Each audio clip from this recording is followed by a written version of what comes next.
Bonjour à tous, bonjour les amis et bienvenue dans ce nouveau live. On est vendredi, je vous laisse le temps de vous connecter avec moi. Venez me faire un petit coucou, dites-moi quand vous êtes là. Dites-moi quand vous venez me regarder en replay, faites-le moi savoir.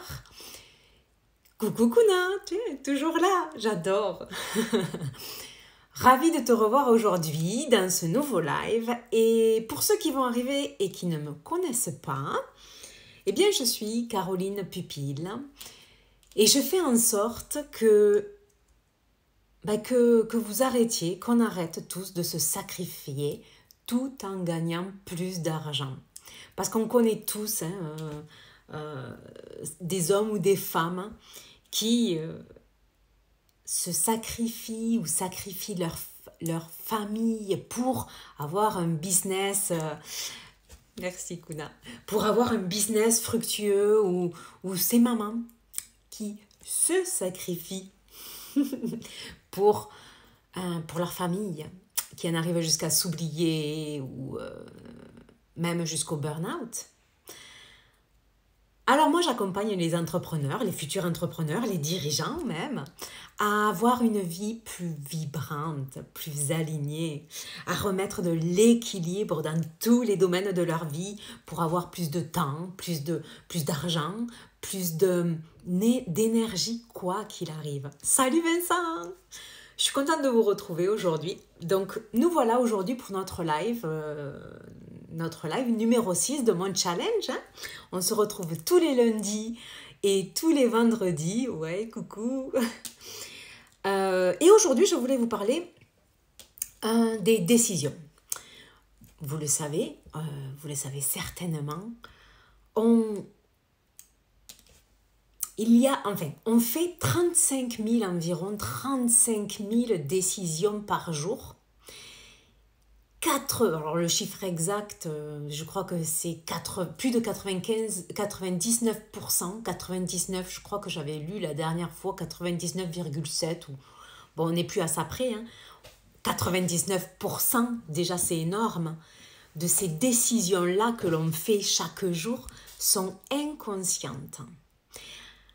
Alors pourquoi j'ai envie de vous parler de ça aujourd'hui? Eh bien parce que cette semaine, j'ai parlé avec une amie qui a bien réussi dans son business. Belle réussite, même magnifique réussite dans son business. Et on parlait de son parcours, on parlait de plein de choses. Et puis, elle me disait, je lui avais dit, waouh, mais comment tu as fait pour prendre les bonnes décisions toujours? Comment tu as fait pour y aller, pour suivre tout. Comment tu as fait, quoi? Pour avoir cette évolution-là. Et en fait, en parlant, à force, elle me le disait, en fait, figure-toi que moi, j'ai toujours fait les choses parce qu'il fallait que je sois forte. Parce qu'au fond, j'avais des choses à prouver. Et je voulais les prouver. Le seul problème, c'est qu'avec cette énergie-là, elle était arrivée à un stade dans sa vie, en tout cas, où elle s'était épuisée. On va revenir là-dessus, mais après, juste, pourquoi j'ai envie de vous parler de ça? Parce que le lendemain, je reparle à une amie qui me dit, bon Caroline, une copine, bon Caroline, voilà, je vais divorcer, peu importe, super, on en parle, et en fait, à force d'en parler, elle était pas forcément bien, et en parlant, on se rend compte qu'en fait, elle aussi, elle avait pris ses décisions inconscientes tout au long de sa vie en suivant il faut que je fasse plaisir, il faut que je fasse plaisir à mon mari, à ma famille, et au final, elle s'était complètement oubliée et perdue. Alors moi, j'avais vraiment envie de vous parler de ça aujourd'hui, parce que on se rend pas forcément compte, d'ailleurs, plus de 99,7% de nos choix sont inconscients. Ça, c'est énorme. Alors, qu'est-ce qu'on en fait? Est-ce qu'on doit être, du coup, tributaire de ces pensées, de ces choix inconscients? Et si on avait envie, en fait, de venir que ça vienne nous diriger vers la vie qui nous inspire, parce que moi, c'est ça qui me touche le plus profond. Comment on fait? Alors déjà, je vous invite à regarder dans votre vie, quand vous faites des choix, quand vous agissez, qu'est-ce qui se joue en vous?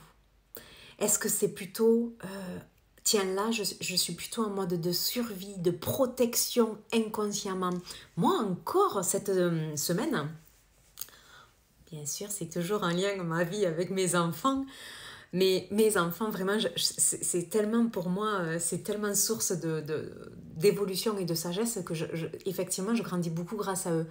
Et donc, la rentrée étant quelque chose d'assez compliqué pour mon grand en tout cas, et je me suis rendu compte que j'agissais, que mes choix d'agir ou ne pas agir, c'est un choix. Quand on décide d'agir ou de ne pas agir, d'écrire un mail ou de prendre son téléphone, c'est un choix. Et que là, j'étais dictée inconsciemment par ce besoin de protection pour éviter un potentiel danger émotif en fait. C'était pour éviter une émotion. Qu'est-ce qu'on a tendance à vouloir éviter les émotions et vouloir se protéger d'une certaine émotion ou de plusieurs émotions d'ailleurs. Cette espèce de protection en fait inconsciente. Hein. Oh, j'y vais pas parce que sinon ça va être trop douloureux. J'ai pas du tout envie. J'ai pas du tout envie que mes enfants connaissent ça, vivent ça. Et moi, j'étais vraiment dictée par ça. Et c'est ok. Sauf que ce que j'ai envie maintenant pour moi, c'est de faire ce travail de mettre plus de conscience, en tout cas, là-dedans, et de revenir à ce qui est plus juste, de revenir un petit peu, remettre de la conscience et du cœur et de revenir me diriger. J'en reviens à ça. J'en reviens à ça. Alors, déjà, j'ai envie de te demander, toi, pourquoi fais-tu les choses quand tu fais les choses?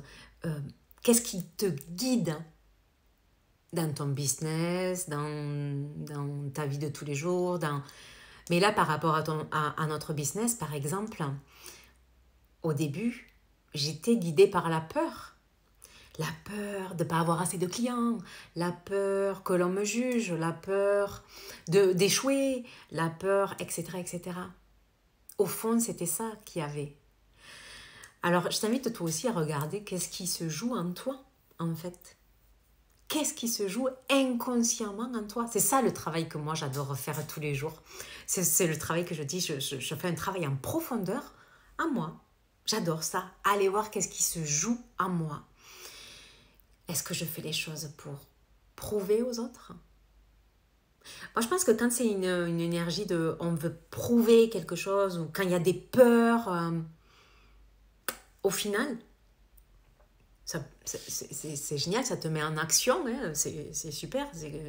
J'ai fait plein de choses moi aussi pour me prouver ou pour prouver aux autres, mais au final, ça m'a toujours épuisée en tout cas.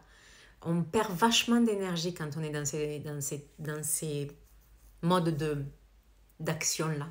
Donc, est-ce que c'est pour prouver aux autres? Est-ce que c'est pour te sentir aimé? Est-ce que c'est pour te sentir valorisé, reconnu? Salut Cathy! Est-ce que c'est pour te sentir valorisé ou reconnu? C'est pourquoi? Qu'est-ce qui te guide là-dedans? Qu'est-ce qui te permet de faire tes choix au plus profond de toi? Vraiment, d'aller voir qu'est-ce qui se joue en toi. Moi, j'ai décidé de me diriger vraiment. C'est vraiment un travail de quotidien que je fais, d'aller voir ce qui se joue en moi et de décider de me diriger à travers mes émotions, à travers les circonstances, etc., à travers ce que je ressens en tout cas.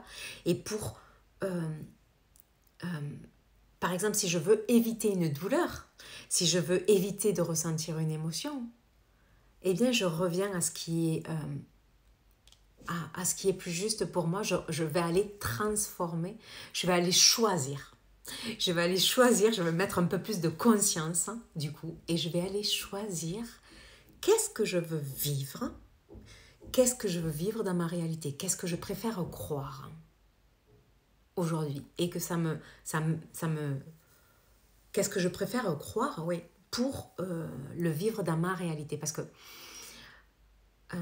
le leader, lui, il décide ce qu'il veut croire vrai pour le vivre dans sa réalité, pour voir les preuves dans sa réalité. Donc moi, je vais aller aussi faire tout ce travail de décider qu'est-ce que je veux croire vrai. Je parlais de mes enfants, par exemple. Donc, je cherchais à éviter une potentielle douleur, hein, éviter une certaine émotion, une certaine déception, etc. Je suis allée décider de croire en fait que je choisis de croire vrai et je choisis la confiance. J'ai la confiance absolue qu'ils sont capables de tout surmonter, de tout gérer. Voilà. Moi, je suis allée faire tout ce travail à moi. Pareil si c'est en lien avec le business. Je m'aperçois, par exemple, que tiens, là, je suis en train de faire cette chose parce que je voudrais prouver aux autres que je suis capable ou... Ok, en fait, j'en ai pas besoin. Est-ce que j'ai besoin d'aller prouver aux autres que je suis capable? Non, je suis convaincue. Je vais aller travailler cette croyance-là à moi et l'ancrer vraiment qu'en fait, je sais déjà, j'ai la confiance absolue que je suis déjà capable. Donc c'est vraiment tout ce chemin-là que je fais, que j'avais envie de vous partager, qui m'a beaucoup... tous les jours, là, j'avais des expériences qui venaient me dire, tiens, c'est rigolo, t'as vu par quoi elle était guidée, là, pour ses décisions, pour ses choix inconscients, puisque vraiment, c'était inconscient. Et à quel moment on décide, du coup, de remettre de la conscience, en fait? À quel moment, toi, tu décides de remettre de la conscience dans tout ça? Parce qu'on peut se laisser guider par le mode inconscient toute sa vie, une bonne partie de sa vie. Ou on peut décider de remettre de la conscience pour vivre un peu plus ce qu'on a envie de vivre nous-mêmes, quoi, ce qui nous correspond à nous. Qu'est-ce que ça vous dit, tout ce que je vous partage aujourd'hui? Partagez-moi en commentaire, hein, même si vous regardez un replay, quand vous allez revoir cette vidéo, partagez-moi en commentaire, vous, c'est quoi votre plus gros fonctionnement? Est-ce que vous aussi, vous arrivez à faire ce travail-là, de remettre de la conscience? Et comment est-ce que vous le faites d'ailleurs? Est-ce que vous avez enclenché ce travail de remise de conscience plus au quotidien dans toutes vos pensées, dans tout ce qui se joue en vous? Ou est-ce que vous laissez le mode inconscient gérer 99% de vos choix? Plus de 99% de vos choix. Eh bien ouais, moi je m'éclate à faire ça et c'est tout cela qu'on va regarder aussi au travers de mes coachings. Tant que j'y suis sur mes coachings. Coaching pour travailler avec moi en individuel. Individuel, il y a plusieurs formules dans l'individuel, je vous laisserai aller regarder, ou en groupe. Et là a débuté l'expérience grandiose. J'adore mon expérience grandiose. C'est une expérience de groupe qui est sur une durée de 6 mois avec du coaching, des lives d'enseignement, de retour d'expérience, des lives questions-réponses. Et là, je suis en train de vous préparer un workshop. Tiens, je vous le disais hier en story, pour le mois, je ne dis pas encore, je suis en train de le préparer. Je vous prépare un joli truc vraiment.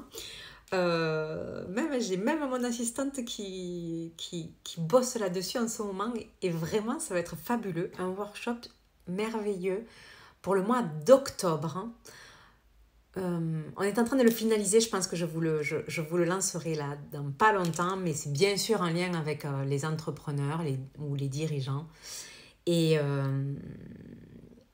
ça va être juste fantastique. Ça sera pour tous ceux qui seront clients en individuel ou ou dans mon expérience grandiose, ou en workshop, juste en atelier, sous forme d'atelier.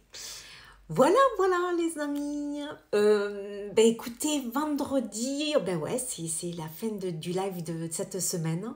On se retrouvera lundi. Et sur ce, je vous souhaite un très très beau week-end. Et puis, à très très vite. Je vous embrasse, à très vite.